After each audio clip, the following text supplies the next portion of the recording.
الحمد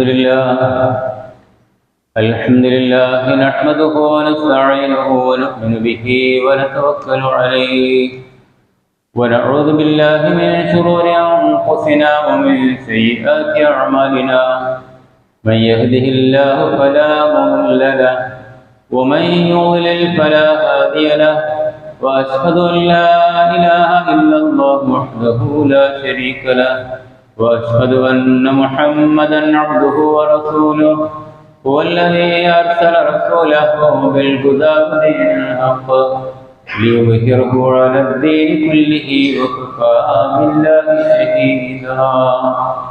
اللهم صل على محمد وعلى آل محمد كما صليت على إبراهيم وعلى آل إبراهيم وبارك على محمد وعلى آل محمد كما باركت على إبراهيم وعلى آل إبراهيم في العالمين إنك حميد مجيد. أما بعد فإن خير الحديث كتاب الله وخير الهدي هدي محمد صلى الله عليه وسلم وشر الأمور محدثاتها وكل محدثة بدعة وكل بدعة ضلالة. أيها الناس أوصيكم وإياي أولا بتقوى الله. يا أيها الذين آمنوا اتقوا الله حق تقاته ولا تموتن إلا وأنتم مسلمون. أعوذ بالله من الشيطان الرجيم. يا أيها الناس اتقوا ربكم الذي خلقكم من نفس واحدة وخلق منها زوجها وبث منهما رجالا كثيرا ونساء واتقوا الله الذي تساءلون به والأرحام إن الله كان عليكم رقيبا. قال تعالى أيضا في قرآنه الكريم: أعوذ بالله من الشيطان الرجيم. بسم الله الرحمن الرحيم. ومن يرغب عن ملة إبراهيم إلا من سفه نفسه ولقد اصطفيناه في الدنيا وإنه في الآخرة لمن الصالحين. പ്രിയ മുഅ്മിനുകളെ, മുഅ്മിനാത്തുകളെ, സഹോദരന്മാരെ, സഹോദരികളെ, അല്ലാഹുവിനെ സൂക്ഷിച്ചുകൊണ്ട് ജീവിക്കണേ എന്ന് പ്രത്യേകം വസിയത്ത് ചെയ്യുകയാണ്, ഉപദേശിക്കുകയാണ്. സൂറത്തുൽ ബഖറയിലെ ഒരു വചനമാണ് ശ്രദ്ധയിൽപ്പെടുത്തിയത്. കഴിഞ്ഞ ആഴ്ചക്ക് മുമ്പ് ഇബ്രാഹിം നബി അലൈഹിസ്സലാത്തു വസ്സലാമിൻ്റെ ചരിത്രം ആവർത്തിക്കൊണ്ടല്ലാതെ ഹജ്ജ് ഇല്ല എന്ന് നമ്മൾ സൂചിപ്പിക്കുകയുണ്ടായി. ഇബ്രാഹിം നബിയുടെ ചരിത്രത്തെ സംബന്ധിച്ചിടത്തോളം ഒരുപാട് തവണ വഅദുകളിലും ഖുതുബകളിലും ഒക്കെ വർഷങ്ങളോളമായി കേട്ടുകൊണ്ടിരിക്കുന്നവരാണ് നമ്മൾ. സത്യത്തിൽ ഇബ്രാഹിം നബിയെ സംബന്ധിച്ച് ചിന്തിക്കുമ്പോൾ പരിശുദ്ധ ഖുർആൻ ഒരുപാട് പ്രാവശ്യം ആവർത്തിച്ച് പറഞ്ഞ ഒരു ചരിത്രമാണ് ഇബ്രാഹിം നബിയുടെ. അത് കേവലം ചരിത്രം കേട്ടുപോകാനും ആ മകനെയൊക്കെ കൊണ്ടുപോയി അറുക്കുന്ന രംഗമൊക്കെ വിശദീകരിക്കുമ്പോൾ നമ്മൾക്കൊക്കെ രോമാഞ്ചമുണ്ടായി അങ്ങനെ ഒരു ആവേശം കാണിക്കാനോ ആ ഒരു ആവേശത്തിൽ നിലനിൽക്കാനോ വേണ്ടിയല്ല. പിന്നീട് അല്ലാഹു സുബ്ഹാനഹു വ തആല രണ്ട് രൂപത്തിൽ അതിനെ സംബന്ധിച്ചുള്ള പരാമർശങ്ങൾ നടത്തുന്നത് നമ്മുടെ ശ്രദ്ധയിലുണ്ടാവുക. അതിൽ ഒന്നാമത്തതാണ് ഞാൻ ഓതിവെച്ച ആയത്തിലുള്ളത്. وَمَن يَرْغَبُ عَن مِّلَّةِ إِبْرَاهِيمَ إِلَّا مَن سَفِهَ نَفْسَهُ. ഇബ്രാഹിം നബി അലൈഹിസ്സലാത്തു വസ്സലാമിന്റെ മില്ലത്ത്, മാതൃക, അത് വെറുക്കുന്ന ആൾ ഇല്ലാ മൻ സഫിഹ നഫ്സ, തന്നോട് തന്നെ വിഡ്ഢിത്തം ചെയ്തവനാണ്. അവന്റെ കാര്യം കഷ്ടം തന്നെയാണ്. കാരണം വലഖദ് ഇസ്തഫൈനാഹു ഫിദ്ദുനിയാ, അദ്ദേഹത്തെ ഇഹലോകത്ത് തെരഞ്ഞെടുത്തിരിക്കുന്നു. വഇന്നഹു ഫിൽ ആഖിറതി ലമിനസ് സ്വാലിഹീൻ, പരലോകത്ത് അദ്ദേഹം ഉയർത്തെഴുന്നേൽപ്പിക്കപ്പെടുന്നത് സ്വാലിഹീങ്ങളുടെ കൂട്ടത്തിലാണ്. കാരണം സൂറത്തുൽ ശുഅറായിൽ അദ്ദേഹത്തിന്റെ പ്രാർത്ഥന പരിശോധിച്ചാൽ വജ്അൽ ലീ ലിസാന സിദ്ഖിൻ ഫിൽ ആഖിരീൻ വജ്അൽനീ മിൻ വറസതി ജന്നത്തിൻ നഈം. രണ്ട് രൂപത്തിൽ അവിടെ കാണാം. പടച്ചോനെ, എന്റെ ശേഷം എന്റെ സൽകീർത്തി നല്ല മനുഷ്യനാക്കി ആളുകൾ പറയുന്ന അവസ്ഥ നിലനിർത്തണേ എന്ന്. അത് യഹൂദികളും ക്രിസ്ത്യാനികളും മുസ്ലിങ്ങളും ഒരേപോലെ ആവശ്യപ്പെടുന്നുണ്ട്, അവർ അവകാശപ്പെടുന്നുണ്ട്. ഞങ്ങൾ ഇബ്രാഹിം നബിയുടെ മാതൃകക്കാരാണെന്നും ഇബ്രാഹിം നബി ഞങ്ങളുടെ ആളാണെന്നും ഒക്കെ. അപ്പൊ സൽകീർത്തിയുടെ വശം അവിടെ ഇരിക്കട്ടെ, അത് വേറെ ഒരുപാട് തലങ്ങൾ അതിനുണ്ട്. രണ്ടാമത്തതായി വജഅൽനീ മിൻ വറസതി ജന്നത്തിൻ നഈം, സ്വർഗത്തിന്റെ അവകാശിയാക്കി മാറ്റണമേ, അത് അനന്തരം ലഭിക്കുന്നവരിൽ ഉൾപ്പെടുത്തണമേ എന്ന്. അതും ഇവിടെ പറഞ്ഞിരിക്കുന്ന വഇന്നഹു ഫിൽ ആഖിറതി ലമിനസ് സ്വാലിഹീൻ, മറുപടി അല്ലാഹ് തന്നു. അദ്ദേഹം പരലോകത്ത് സാലിഹീങ്ങളിൽപ്പെട്ട ആളാണ്. ഏതാണ്ട് 4000 വർഷത്തിലധികം മുമ്പ് ഇറാഖിലെ ഊർ പ്രദേശത്തായിരുന്നു ഇബ്രാഹിം നബിയുടെ ജനനം എന്ന് നമുക്കറിയാം. ചരിത്രത്തിൽ ഒരുപാട് പ്രാവശ്യം ഇബ്രാഹിം നബിയുടെ ചരിത്ര ആവർത്തനം ഖുർആനിലും ഹദീസിലും സഹീഹായ ഹദീസുകളിലും ഒക്കെ രേഖപ്പെട്ട് കിടക്കുന്നുണ്ട്. എല്ലാ കാര്യങ്ങളിലും അദ്ദേഹത്തിന്റെ മാതൃകയുണ്ട്. അതാണ് വലഖദ് ഇസ്തഫൈനാഹു എന്ന് പറഞ്ഞിരിക്കുന്നത്. ആ കഅബാലയം പടുത്തുയർത്തിയ കാര്യത്തെ പറ്റി ചിന്തിച്ചു നോക്ക്. അത് ദുനിയാവില് മനുഷ്യൻ ജോലിയിൽ ഏർപ്പെടണം, ആ മാതൃക അതിലില്ലേ. ലാ ഐബ ഫീ അയ്യി കസ്ബിൻ ഇദാ കാന ഹലാലൻ, അല്ലാഹ് അനുവദിച്ച ഏതൊരു ജോലിയും ചെയ്യാം. ചളി കുഴച്ച് കല്ല് മകൻ കൊണ്ടുപോയി കൊടുക്കുന്നു, ഉപ്പ അത് അനുസരിച്ച് കല്ലുകൾ പെറുക്കി ബിൽഡിംഗ് ഉണ്ടാക്കുന്നു. എന്താണ് ആ ജോലിക്ക് കുഴപ്പം? കഅബാലയം എന്നതവിടെ ഇരിക്കട്ടെ, ഇബ്രാഹിം നബി തന്നെ അദ്ദേഹത്തിന്റെ കൈ കൊണ്ട് അത്തരം കാര്യങ്ങൾ മകനെയും കൂട്ടി ചെയ്യുകയാണ്. അത് ഷെയ്മായി കാണുന്ന ആൾക്കാരുണ്ടെങ്കിൽ അവരോടാണ് ഞാൻ പറയുന്നത്. അതൊരിക്കലും ഷെയ്മല്ല, ഒരു ലജ്ജിക്കേണ്ട വിഷയമല്ല, താഴ്ന്ന ജോലിയല്ല. അതുകൊണ്ട് ഇബ്രാഹിം നബിയുടെ ആ വിഷയങ്ങളിൽ വരെ നമുക്ക് അദ്ദേഹത്തെ തെരഞ്ഞെടുത്ത് മാതൃക കാണിച്ചു തന്നിട്ടുണ്ട്. ദാരിദ്ര്യത്തിന്റെ കൊടുമുടിയിൽ ജീവിച്ചിട്ടില്ല ഇബ്രാഹിം നബി. ആ ഈജിപ്തിൽ നിന്നുള്ള അദ്ദേഹത്തിന്റെ യാത്രയൊക്കെ പരിശോധിച്ചു നോക്കിയാൽ നമുക്കത് കാണാൻ സാധിക്കും. 1000-ഓളം കിലോമീറ്ററുകൾ വിജന പ്രദേശങ്ങളിലൂടെ, മരുഭൂമിയിലൂടെ ഒരുപാട് പ്രതിസന്ധികൾ തരണം ചെയ്ത് രാവും പകലും യാത്ര ചെയ്യുകയാണ്, ചോര പൈതലിനെയും ഭാര്യയും കൂട്ടിയിട്ട്. ഒരു നിമിഷം നിങ്ങൾ ആലോചിക്കുക, നമ്മളെ കൊണ്ട് കഴിയോ? ഒരിക്കലും കഴിയില്ലല്ലോ. എന്ന് പറഞ്ഞാൽ അതിന് സന്നദ്ധമാകുന്ന ആ മനസ്സ് അദ്ദേഹത്തിന്റെ ജീവിതത്തിലൂടെ നമുക്ക് ഏത് പ്രയാസങ്ങളിലും ജീവിക്കാനുള്ള ഒരു സന്മനസ് പ്രദാനം ചെയ്യുന്നുണ്ട്. പരീക്ഷണങ്ങളെ സംബന്ധിച്ചിടത്തോളം അദ്ദേഹത്തിന് എല്ലാ തരത്തിലുള്ള പരീക്ഷണങ്ങളും അദ്ദേഹത്തിന് ഉണ്ടായിട്ടില്ലേ? അതല്ല ഖുർആൻ പറയുന്നത്, ഇബ്രാഹിം റബ്ബുഹു ബികലിമാതിൻ ഫഅതമ്മഹുൻ, പൂർത്തിയാക്കി. ചില വചനങ്ങളിലൂടെ അള്ളാഹു അദ്ദേഹത്തെ പരീക്ഷിച്ചു. ആ പരീക്ഷണം അദ്ദേഹം പൂർത്തിയാക്കി. ആ പരീക്ഷണത്തിന്റെ ഒരുപാട് തലങ്ങൾ നമുക്ക് പരിശോധിച്ച് നോക്കിയാൽ കാണാൻ കഴിയും. ചരിത്രത്തിൽ ഇബ്നു കസീർ റഹ്മത്തുള്ളാഹി അലൈഹി പ്രബലമായി റിപ്പോർട്ട് ചെയ്യുന്ന ചരിത്രങ്ങളുടെ കൂട്ടത്തിൽ ഏതാണ്ട് സഹീഹായി വന്ന ഒരു ചരിത്രമാണ് ഇബ്രാഹിം നബി സാറയുമായി, തന്റെ ഭാര്യയുമായി ഈജിപ്തിൽ ചെല്ലുന്നു. അവിടെ ഫറോവ ഭരിച്ചുകൊണ്ടിരുന്ന ഫറോവ അദ്ദേഹം ഈ സാറയിൽ ആകൃഷ്ടനാവുകയും ബലമായി പിടിച്ചു കൊണ്ടുപോവുകയും ചെയ്യുന്നു. അവിടെ എത്തി കൊട്ടാരത്തിൽ വെച്ച് തോന്നിവാസം ഉദ്ദേശിച്ചപ്പോ സാറ അള്ളാഹുവിനോട് പ്രാർത്ഥിക്കുന്നു. ആ പ്രാർത്ഥനയുടെ ഫലമായി ഈ രാജാവിന്റെ 2 കൈകളും തളർന്നുപോയി. ഇതിലെന്തോ പ്രയാസമുണ്ട്, അവർക്ക് എന്തൊക്കെയോ സഹായങ്ങൾ ലഭിക്കുന്നു എന്ന് ബോധ്യപ്പെട്ട ചക്രവർത്തി ഫറോവ ആ സാറയോട് ആവശ്യപ്പെടുകയാണ്, തിരിച്ച് പ്രാർത്ഥിക്കണം, എന്നെ രക്ഷപ്പെടുത്തണമെന്ന്. അങ്ങനെ 2 പ്രാവശ്യം 3 പ്രാവശ്യം ആവർത്തിച്ചു എന്ന് പറയപ്പെടുന്നു. എന്തായിരുന്നാലും ആ പ്രാർത്ഥന അള്ളാഹ് സ്വീകരിക്കുകയും ഫറോവക്ക് അതിൽ നിന്ന് ആരോഗ്യം തിരിച്ചു കിട്ടുകയും ചെയ്യുന്നു. ഇതിന്റെ വരദാനമായി ഫറോവയുടെ ഭാര്യ, ഈ ഫറോവ തന്നെയാണ്, ചക്രവർത്തി തന്നെയാണ് എന്നും റിപ്പോർട്ടുകളുണ്ട്.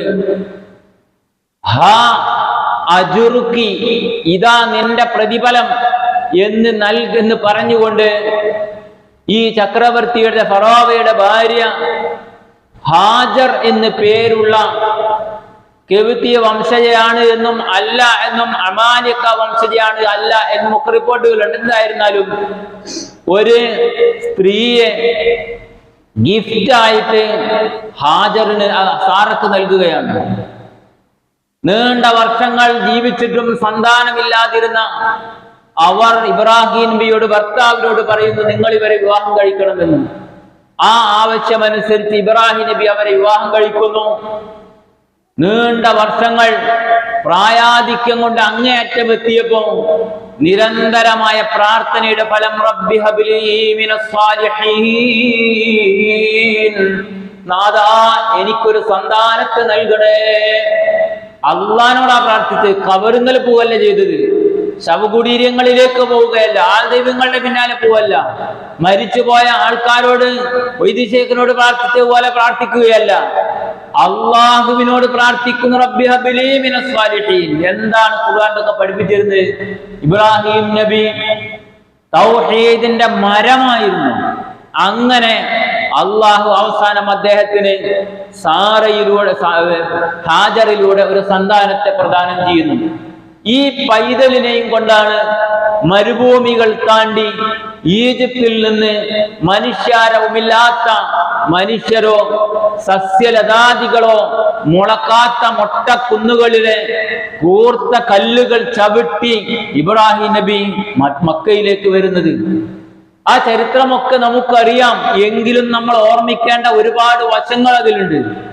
എന്നിട്ട് ഒരു തോൽപാത്രത്തിൽ അല്പം വെള്ളം, ഏതാനും കാരക്കച്ചുളയും അത് നൽകിക്കൊണ്ട് ഇബ്രാഹിം നബി തിരിച്ചു നടക്കുകയാണ്. ഏതൊരു ഭാര്യയുടെയും കുഞ്ഞിന്റെ ഉമ്മയുടെയും ചങ്ക് പൊട്ടും. ഒരു മനുഷ്യൻ അവിടെ ഇല്ല, ഒരു മനുഷ്യനല്ല, ഒരു തുള്ളി വെള്ളവുമില്ല. അപ്പോൾ ഹാജർ ചോദിക്കുന്നു, ആ അല്ലാഹു അമറക്കഹാദ, നിങ്ങൾ എന്നെയും വിട്ടുപോവുകയാണോ? നിങ്ങൾ ചിന്തിച്ചു നോക്ക്. ഒരു ബസ്സിൽ കയറാൻ ഇത്തിരി ആളെ നിർത്തുമ്പോ ഭാര്യ ഒന്നാളെ നിൽക്കുക എന്ന് പറഞ്ഞാൽ എന്തായിരിക്കും അവരുടെ അവസ്ഥ? തിരിച്ചു വരാതിരുന്നാൽ ഇനി നമ്മളുടെ കൂടെ തന്നെ നമ്മൾ നഷ്ടപ്പെടുകയോ അല്ലെങ്കിൽ ഭാര്യക്ക് പ്രതീക്ഷക്ക് വകയില്ലാത്തൊരു സാഹചര്യത്തിലാവുകയോ ചെയ്താൽ എന്തായിരിക്കും മാനസികാവസ്ഥ? ഒരു മനുഷ്യനും, ഇവിടെയൊക്കെ മനുഷ്യരെ സഹായിക്കാനുണ്ട്, അവിടെ മനുഷ്യരില്ല. എന്നിട്ട് അള്ളാഹുവാണോ കൽപ്പിക്കുന്നതെന്ന് ചോദിക്കുകയാണ് 3-ാമത്തെ പ്രാവശ്യം. ഇബ്രാഹിം നബി തിരിഞ്ഞു നിന്ന് അതേ പടച്ച തമ്പുരാന്റെ കൽപ്പനയാണ് എന്ന് പറയുമ്പം ആ ഹാജറിന്റെ നാവുകളിൽ നിന്ന്, അധരങ്ങളിൽ നിന്ന് പുറത്തേക്ക് വന്ന വാചകമുണ്ടല്ലോ, എങ്കിൽ എന്റെ റബ്ബ്, നമ്മളുടെ റബ്ബ് ഞങ്ങളെ സംരക്ഷിച്ചു കൊള്ളുമെന്ന്. ഈ ഒരു തവക്കുലിന്റെ ബോധ്യം, ഈ തവക്കുലിന്റെ ബോധ്യം ഉണ്ടല്ലോ, അത് അത്തരം ഘട്ടങ്ങളിൽ പ്രകടമാകണം. അവിടെ പിടിച്ചു നിൽക്കാൻ കഴിയണം. അത് അള്ളാഹു സംരക്ഷിച്ചിട്ടില്ലേ? പിന്നെ ചരിത്രം പരിശോധിച്ചു നോക്കിയാൽ പിൽക്കാലത്ത് അങ്ങനെയല്ലേ ഉണ്ടായത്? ഈ ഒരു വശമുണ്ടല്ലോ, നമ്മളും പിടിച്ചു നിൽക്കണം. മൂസാ നബി അലൈഹി സ്വലാത്തു വസ്സലാം അതിക്രൂരമായി അവിടുത്തെ മുഅ്മിനുകളായ മൂസാ നബിയിൽ വിശ്വസിച്ച ആളുകളെ കിരാതമായി മർദ്ദിക്കുകയും കുരിശിൽ തറച്ച് കൊല്ലുകയും ചെയ്ത ഘട്ടത്തിലും മൂസാ നബിയോട് അനുയായികൾ വന്ന് പറഞ്ഞു, ഫറോവ, താങ്കൾക്ക് നബിയായി ഞങ്ങൾ താങ്കളിൽ വിശ്വസിച്ചതിന് ശേഷവും അതിന്റെ മുമ്പും പീഡനം തന്നെ, നാട്ടിൽ നിന്ന് പുറത്താക്കുകയും കൊല്ലുകയും ചെയ്യുന്ന ഭീതിതമായ അന്തരീക്ഷം. എന്താ മൂസാ നബി പറഞ്ഞത്? ഫതവക്കലു അലല്ലാഹ്, ഫലതവക്കലു അലല്ലാഹ്, തവക്കലു അലല്ലാഹ്, നിങ്ങൾ അള്ളാഹുവിൽ ഭരമേൽപ്പിക്കുക. പടച്ചോൻ തീരുമാനം ഉണ്ടാക്കിയില്ലേ ഇല്ലേ? എങ്കിൽ നമ്മൾക്ക് ഇത്തരം ഘട്ടങ്ങളിലൊക്കെ അള്ളാഹുവിൽ ഭരമേൽപ്പിച്ചുകൊണ്ട് അചഞ്ചലമായി പിടിച്ചു നിൽക്കുകയാണെങ്കിൽ ഇന്ത്യ രാജ്യത്തിന്റെ എന്നല്ല ലോകത്തെ ഏത് ചക്രവർത്തിയുടെയും ക്രൂരമായ തോന്നിവാസങ്ങൾ കരുതി വരുത്താൻ പടച്ച തമ്പുരാനെ കൊണ്ട് കഴിയും. ഒരിക്കലും നിരാശരാകണ്ട. അത് തന്നെയാണ് ഹാജർ നമുക്ക് നൽകുന്ന, ഹജ്ജിലൂടെ നൽകുന്ന ഏറ്റവും പ്രധാനപ്പെട്ട പാഠങ്ങളിൽ ഒന്ന്. ഇബ്രാഹിം നബിയും തവക്കുലാക്കി. റബ്ബിന്റെ തീരുമാനമാണ് പോകണമെന്നത്. എന്റെ മക്കളെ, എന്റെ ഭാര്യയെ അള്ളാഹ് സംരക്ഷിക്കും. ഇബ്രാഹിം നബി ഇത്തിരി അങ്ങോട്ട് മാറി നിന്ന് എന്നിട്ട് അള്ളാഹിനോട് കൈകൾ ഉയർത്തി പറഞ്ഞു, പടച്ച തമ്പുരാനെ, ഇനി അസ്കൻതു മിൻ ദുർരിയതി ബിഗൈരി ദീ സർഇൻ ഇൻദ ബൈതികൽ മുഹറം. നാദാ, നിന്റെ പവിത്രമായ ആ കഅബാലയത്തിന്റെ ഓരത്ത് എന്റെ ചോരപ്പൈതലിനെയും ഭാര്യയെയും ഞാൻ വിട്ടേച്ചു പോകുന്നു. ഒരു മനുഷ്യൻ അവിടെയില്ല, കൃഷി അവിടെയില്ല, അള്ളാഹുവേ വെള്ളമില്ല, നീ സംരക്ഷിക്കണമേ എന്ന്. അള്ളാഹു അതിനനുസരിച്ച് സംസം ഉണ്ടായി. അവിടുന്ന് അങ്ങോട്ട് ജുർഹും ഗോത്രക്കാര് പിൽക്കാലത്ത് അവിടെ ചേക്കേറുന്നു. അതോടുകൂടി അവിടെ ജനനിബിഡമാകുന്ന വർഷങ്ങൾ നീണ്ട സാഹചര്യം പരിശോധിച്ചു നോക്കിയാൽ ഇന്ന് ആ മണലാരണ്യത്തിൽ ഹജ്ജിന്റെ ഘട്ടങ്ങളിൽ ലക്ഷങ്ങൾ പങ്കെടുത്ത തവാഫും ലക്ഷങ്ങൾ പങ്കെടുക്കുന്ന ആരാധനാവശങ്ങളും ജനനിബിഡമായി മാറുന്ന കാലുകുത്താൻ സൗകര്യമില്ലാത്ത അത്ര ആ മക്കയുടെ കഅബയുടെ പ്രദേശങ്ങളിലെല്ലാം ആളുകൾ ഹജ്ജിന് വേണ്ടി ഒരുമിച്ച് കൂടുന്നു. ഒരാൾക്ക് പോലും ഒരു പഴം, ഒരു ജ്യൂസ്, ഒരു ഭക്ഷണ സാമഗ്രികളിൽപ്പെട്ട എന്തെങ്കിലും ഒന്ന് കിട്ടാത്ത ഒരവസ്ഥ റിപ്പോർട്ട് ചെയ്യപ്പെടുന്നില്ല. സുലഭമാണ്. അത് സദഖ ചെയ്യാനും അതിലേക്ക് സംഭാവന ചെയ്യാനും എത്തിക്കാനും എത്ര മനുഷ്യർ മത്സരിച്ചു കൊണ്ടിരിക്കുന്നു. മത്സരമാണത്. എല്ലാ രാജ്യങ്ങളിലെ പഴങ്ങളും അവിടെ എത്തുന്നു. എന്തൊരു അത്ഭുതം! നിങ്ങൾ ചിന്തിച്ചു നോക്ക്. ഈ ഒരു വശമുണ്ടല്ലോ, പടച്ച തമ്പുരാൻ ഉണ്ടാക്കിയ ആ മാറ്റം, റബ്ബിൽ തവക്കുലാക്കുക എന്നത്, അത് കൃത്യമായും ആ തവക്കുലിന് ഉത്തരമുണ്ടായി. അവിടുന്ന് അതിനുശേഷം അടുത്ത പരീക്ഷണം വരുന്നു. അള്ളാഹു അവസാന ഘട്ടത്തിൽ നൽകിയ ആ പൈതലിനെ അറുക്കണമെന്നാണല്ലോ കൽപ്പന. നിങ്ങൾ ചിന്തിച്ചു നോക്ക്. ആ മകനെ പറ്റി ആലോചിക്ക്. എത്ര കൊല്ലം വാപ്പയെ കാണാതെ നിന്ന് നമുക്കുണ്ടല്ലോ ഭയങ്കര ബേജാറ്. ആ കുഞ്ഞന്റെ ഉപ്പാനെ കുഞ്ഞൻ കാണാനിട്ട് കൊല്ലങ്ങൾ എത്രയായി. അള്ളാഹുവിൽ തവക്കുലാക്കിക്കൊണ്ടുള്ള ഒരു ജീവിതം ഏറ്റെടുത്ത ഒരാൾക്ക് മകനെ നന്നായി ആ ബോധ്യത്തോടു കൂടി വളർത്തിയെടുക്കാൻ കഴിയുമെന്ന് കൃത്യമായും ലോകത്തോട് ചരിത്രത്തിലൂടെ അനുഭവങ്ങളിലൂടെ വിളിച്ചു പറഞ്ഞവരാണ് ഹാജർ. അവർ നമുക്ക് നമ്മളുടെ ഉമ്മയായി മാതൃകയായിട്ടുണ്ട്. മനുഷ്യരെ, കുത്തുബ കേൾക്കുന്ന മുഴുവൻ ആളുകളും ആലോചിക്കുക. ഒരു ഉമ്മ, ആ ഉമ്മാക്ക് ഈ നിലക്ക് അള്ളാഹുവിന് കീഴ്പ്പെടുന്ന മകനെ കൃത്യമായും വാപ്പ ഇല്ലാത്ത സാഹചര്യത്തിൽ പോലും വളർത്തിയെടുക്കാൻ കഴിയും. അതുകൊണ്ടാണല്ലോ യാ അബതി ഫഅൽ മാ തുഅ്മർ സതജിദുനി ഇൻഷാ അല്ലാഹു മിനസ് സ്വാബിരീൻ. ഉപ്പാ, നിങ്ങൾ അള്ളാഹ് എന്താണോ കൽപ്പിക്കുന്നത് അത് നിങ്ങൾക്ക് നിറവേറ്റാം. ഞാൻ ഒരു കാരണവശാലും ഓടിപ്പോകുന്ന പ്രശ്നമില്ല വാപ്പാ. ഫലമ്മാ അസ്ലമാ വതല്ലഹു ലിൽജബീൻ. മലഞ്ചരിവിലേക്ക് കയറും കത്തിയുമായി ഇബ്രാഹിം നബിയും മകനും തന്നെ അറുക്കാനുള്ള കയറോ കത്തിയോ കയ്യിൽ കരുതിയത് സ്വന്തം മകനാണെന്ന് മറന്നു പോകണ്ട. ആ മകൻ ഒരു സൈഡിലേക്ക് ചെരിച്ചു കിടത്തി. ഇബ്രാഹിം നബി അറുക്കും, യാതൊരു സംശയവുമില്ല. അള്ളാഹുവിന്റെ കൽപ്പന അതങ്ങനെ തന്നെ നിറവേറ്റാൻ സന്നദ്ധമായ മനസ്സിന്റെ ഉടമയായിരുന്നു. ചില ചരിത്രങ്ങളിൽ വെറുതെ ഇബ്രാഹിം നബി അറുത്തു എന്നും ആ ഘട്ടത്തിൽ കത്തിയുടെ മൂർച്ച ഭയാനകമാണ് എന്ന് തെളിയിക്കാൻ തൊട്ടടുത്ത കല്ലിന് വെട്ടിയപ്പോൾ പാറ 2 കഷ്ണമായി എന്നൊക്കെ ചരിത്രം പൊടിപ്പുന്നെങ്കിലും വെച്ച് പറയാറുണ്ട്. ഖുർആനിൽ അതില്ല. അറുക്കാൻ സന്നദ്ധമായി എപ്പോൾ മൂർച്ചയുള്ള കത്തി ആ മകന്റെ കഴുത്തിലേക്ക് ഉയർത്തിയോ, ഫനാദൈനാഹു അൻ യാ ഇബ്രാഹിം, അള്ളാന്റെ വിളി വന്നോ, ഇബ്രാഹിമേ, ഒരൊറ്റ അലർച്ചയാണ്. ഖദ് സദ്ദഖത റുഅ്യ, നീ സ്വപ്നം സാക്ഷാത്കരിച്ചിരിക്കുന്നു.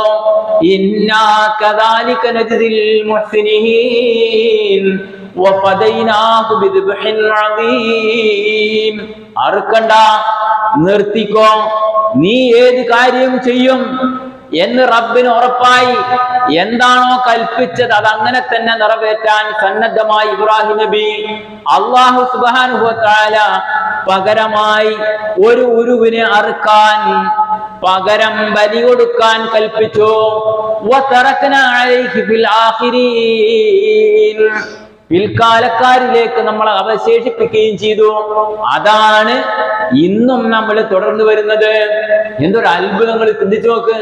ആ മകനൊരു പ്രശ്നം ഉണ്ടായില്ല, അവൻ അതിന് സന്നദ്ധനായി, വാപ്പാക്കും യാതൊരു പ്രശ്നവുമില്ല. അത്ര ക്ലിയറാണ്. ഇതിന്റെ ഇടയ്ക്ക് ഇബ്രാഹിം നബി തിരിച്ചങ്ങോട്ട് നടന്നിരുന്നു, ഓർമ്മണ്ടല്ലോ. ഏതാനും കാലഘട്ടം കഴിഞ്ഞ ശേഷമാണ് ഇവിടെ എത്തിയിട്ടുള്ളത്. അവിടെ ഇബ്രാഹിം നബിയുടെ ദഅവത്തിന്റെ ചരിത്രം നമുക്ക് കാണാം. വിശാലമാണ്. ഞാൻ അതിന്റെ വിശാലമായ തലങ്ങളിലേക്ക് കടക്കുന്നില്ല. വാപ്പാനോട് ചോദിക്കുന്നു, നാട്ടുകാരോട് ചോദിക്കുന്നു, അവസാനം നമ്രൂദിന്റെ കൊട്ടാരത്തിൽ കയറി അവിടെയും ചോദ്യം ചോദിക്കുന്നു. എന്തേ നമുക്കൊക്കെ ബേജാറ്? എന്തിനാ നമ്മൾ പേടിക്കുന്നത്? അസ്ലിം തസ്ലം, ഏതൊരാളോടും പറയാം, മുസ്ലിമായാൽ നിങ്ങൾക്ക് പരലോകത്ത് രക്ഷയുണ്ട്, ഒരു കുഴപ്പമില്ല. അതാ ഉമർ മൗലി കേരളത്തില് ഇവിടത്തെ അബദ്ധജടിലമായ വിശ്വാസങ്ങളും അതിനുള്ള പ്രവർത്തനങ്ങളും ഖബറാരാധനയും അങ്ങനെ ഇപ്പൊ എവിടെ എത്തിയിരിക്കുന്ന നമ്മൾ വിചാരിക്കുന്നത്? ഉത്തരേന്ത്യയിൽ ഒരു കഅബ പോലത്തെ ഒരു ശവകുടീരണ്ടാക്കി തവാഫ് തുടങ്ങിയിട്ടുണ്ട്. അത്ഭുതമല്ലേ? നിങ്ങൾ ചിന്തിച്ചു നോക്ക്. നമ്മുടെ മുസ്ലിം സമുദായത്തിന്റെ അവസ്ഥ പറയുന്നത്. അവിടെ ആളുകൾ പോകാൻ തുടങ്ങി, നേർച്ചയാക്കി തവാഫ്. അപ്പൊ നിങ്ങൾ ചിന്തിച്ചു നോക്ക്.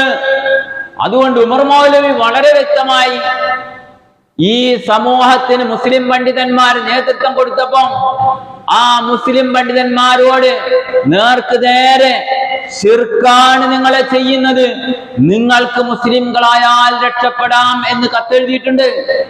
അത് നബി സല്ലല്ലാഹു അലൈഹി വസല്ലമ കിസ്റ കൈസർ ചക്രവർത്തിമാർക്ക് എഴുതിയ കത്താണത്. മുസ്ലിമായ രക്ഷപ്പെടാം എന്ന്.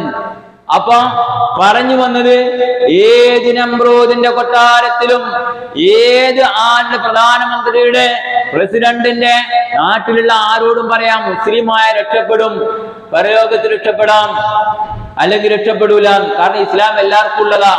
അതൊട്ട് തീവ്രവാദമല്ല. ഇത് തീവ്രവാദാകുന്നത്. അപ്പൊ അതുകൊണ്ട് തന്നെ ഇബ്രാഹിം നബി അവരോട് വെട്ടിത്തുറന്നു, പിതാവിനോടും നാട്ടുകാരോടും, ലഖദ് കുന്തും അൻതും വആബാഉകും ഫീ ളലാലിൻ മുബീൻ, നിങ്ങളും നിങ്ങളുടെ പിതാക്കളും ഒക്കെ ഈ നിലപാട് സ്വീകരിച്ചു പോവുകയാണെങ്കിൽ വ്യക്തമായ വഴികേടിലായിരിക്കേ, നരകത്തിലായിരിക്കുമേ എന്ന് മുന്നറിയിപ്പ് നൽകി. അതുകൊണ്ട് തന്നെ എല്ലാ രംഗവും ഇബ്രാഹിം നബി പൂർത്തിയാക്കിയിട്ടുണ്ട്. തൗഹീദി രംഗമാണോ? പൂർത്തിയായിട്ടില്ലേ? അതുകൊണ്ടല്ലേ നമ്മള് അത്തഹിയാത്തിൽ പോലും ഹനീഫ മുസ്ലിമൻ പ്രാരംഭ പ്രാർത്ഥന ഒമാ അന മിനൽ മുശ്രിക്കീൻ എന്ന് പറയുന്നത്. ഇബ്രാഹിം നബി അവിടുന്ന് ആ മാതൃകയാണ് നമ്മൾ പിൻപറ്റി വരുന്നത്. ദഅവത്താണോ? ഇബാദത്താണോ? ഇബ്രാഹിം നബിയെ പോലെ ഇബാദത്തിന്റെ കാര്യത്തിൽ കൃത്യമായും ലോകത്തിന് മാതൃക കാണിച്ച് കഅബാലയം വരെ പടുത്തുയർത്തി ആ ഇബാദത്തിലൂടെ ഇബ്രാഹിം നബി ലോകത്തിന് മാതൃക കാണിച്ചിട്ടില്ലേ? ബലിയാണോ? ത്യാഗങ്ങളാണോ? സത്യസന്ധമായിട്ടും അംഗീകരിച്ച വിഷയമാണ്. ഏത് പരിശോധിച്ച് നോക്കിയാലും നമുക്ക് കാണാൻ കഴിയും. അനുസരണത്തിന്റെ കാര്യത്തിൽ ഇത് ഖാല ലഹു റബ്ബുഹു അസ്ലിം, അനുസരിച്ചു, ഫഖാല അസ്ലംതു ലിറബ്ബിൽ ആലമീൻ, പ്രഖ്യാപിച്ചു, കീഴൊതുങ്ങി 100%. പിന്നെ ദുആ, സുബ്ഹാനല്ലാഹ്, ഇബ്രാഹിം നബി പ്രാർത്ഥിച്ച പ്രാർത്ഥന എത്രയോ ഖുത്ബകളിലൂടെ മനസ്സിലാക്കാൻ മാത്രം ഇബ്രാഹിം നബിയുടെ പ്രാർത്ഥനകളുണ്ട്. ഒരു വിഷയം മാത്രമൊന്നല്ല, ഒരുപാട് വിഷയങ്ങള്. മനസ്സിലായോ? അങ്ങനെ ആ ഒരു വ്യക്തിത്വം ഇബ്രാഹിം നബി ആയി തീർന്നപ്പോൾ അള്ളാഹ് പറഞ്ഞു, ഖാല ഇന്നി ജാഇലുക ലിന്നാസി ഇമാമാ, ഇതാ ലോകത്തുള്ള മനുഷ്യർക്ക് അങ്ങയെ ഞാനിതാ ഇമാമാക്കി, ലീഡറായി നിശ്ചയിച്ചിരിക്കുന്നു. വത്തഖദല്ലാഹു ഇബ്രാഹിമ ഖലീല, റബ്ബിന്റെ കൂട്ടുകാരനായി മാറി. എന്നിട്ട് അല്ലാഹ് പറഞ്ഞു, ഖദ് കാനത് ലക്കും ഉസ്വത്തുൻ ഹസന ഫീ ഇബ്രാഹിമ വല്ലദീന ആമനൂ മഅഹ. നോക്കണം നിങ്ങള്, നിങ്ങൾക്ക് ഇബ്രാഹിം നബിയിലും അദ്ദേഹത്തിൽ വിശ്വസിച്ച ഒരു ഉത്തമമായ മാതൃകയുണ്ട്. ഇത് ഖാലൂ ലിഖൗമിഹിം ഇന്നാ ബുറാഅു മിൻകും വമിമ്മാ തഅബുദൂന മിൻ ദൂനില്ലാഹ്. നിങ്ങൾ ആരാധിക്കുന്ന ആരാധ്യ വസ്തുക്കൾ നമ്മളും തമ്മിൽ ഒരു നിലക്കും യോജിക്കൂല. ബദാ ബൈനനാ വബൈനകുമുൽ അദാവത്തു വൽ ബഗ്ദാഉ അബദൻ ഹത്താ തുഅ്മിനൂ ബില്ലാഹി വഹ്ദ. ഏകദൈവ വിശ്വാസം നിങ്ങൾ സ്വീകരിക്കുന്നത് വരെ ആദർശപരമായ കാര്യത്തിൽ നമ്മൾക്കിടയിൽ ശത്രുതയുണ്ടാകും. എന്താണ് സലഫി പ്രസ്ഥാനത്തും ഇത്ര ശത്രുത നിങ്ങൾ വിചാരിക്കുന്നത്? ആദർശപരമാണത്. ഇവിടത്തെ ഏത് വാട്സപ്പ്, യൂട്യൂബോ വാട്സപ്പോ ഏതേത് മീഡിയകൾ അതൊക്കെ എടുത്ത് പരിശോധിച്ച് നോക്കിയാലും സലഫുകൾ പറയുന്ന ആദർശത്തോടുള്ള വെറുപ്പ് കൊണ്ട് അവരെ തീവ്രവാദി ആളുകളാക്കി മാറ്റുകയാണ്. ഖുർആൻ പറഞ്ഞത് തന്നെയാണ്, ഇബ്രാഹിം നബിയുടെ സമൂഹം, അദ്ദേഹത്തെ വിശ്വസിച്ചവർ, അദ്ദേഹവും ആ ശത്രുത നിലനിൽക്കുന്ന ചെയ്യും അന്ത്യദിനം വരെ, യാതൊരു സംശയവുമില്ല.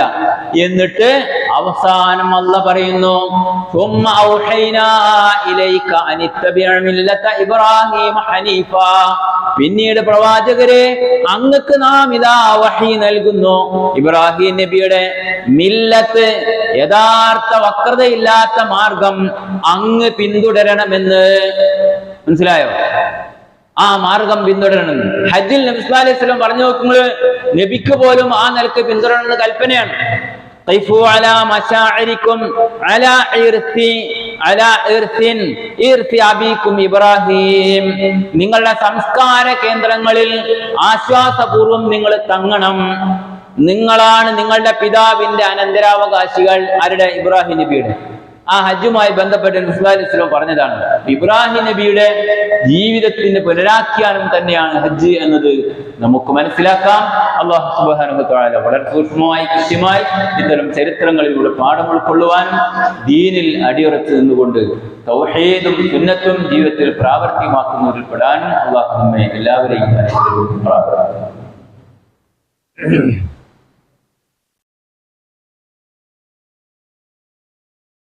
الحمد لله نحمده ونستعينه ونؤمن به ونتوكل عليه. اللهم صل على محمد وعلى ال محمد. ايها الناس اوصيكم ثانيا واياي بتقوى الله.